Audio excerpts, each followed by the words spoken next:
We're now going across to Philippa Whitford. Philippa Whitford.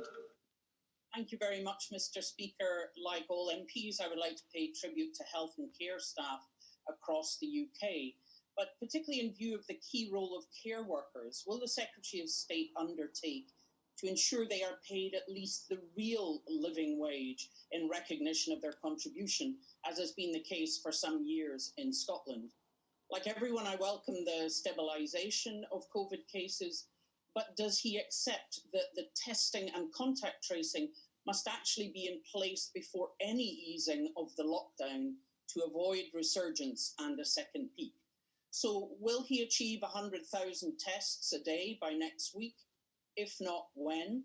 And how accurate are the tests in light of the report of a 25% false negative rate?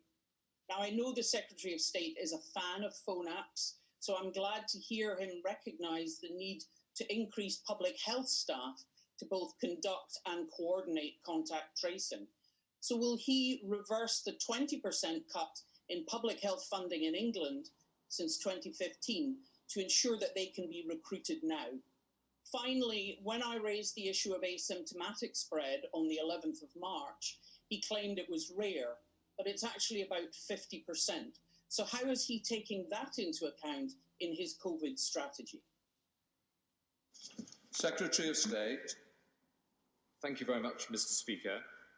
The Honourable Lady asked a number of questions. Firstly, on the living wage, absolutely all health and social care staff in the UK are paid the living wage because that is the law. I'm very proud that we introduced the living wage, and that has led to a significant rise in the pay of, especially of people in social care who were on the minimum wage previously.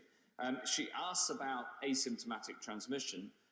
The evidence, the scientific evidence on asymptomatic transmission does show that asymptomatic transmission occurs. That is one of the very significant challenges that this virus presents. She also asked about test, track and trace. I absolutely agree that test, track and trace is a critical part of keeping the spread of this virus low. It is more effective the lower the incidence, the lower the number of new cases are, the more effective test, track and trace is. And we are therefore building now the capacity for that very large-scale contact tracing that is necessary to go alongside the large-scale testing, the 100,000, as I said in my statement at the end of this month, and also the technology that can help us to do that.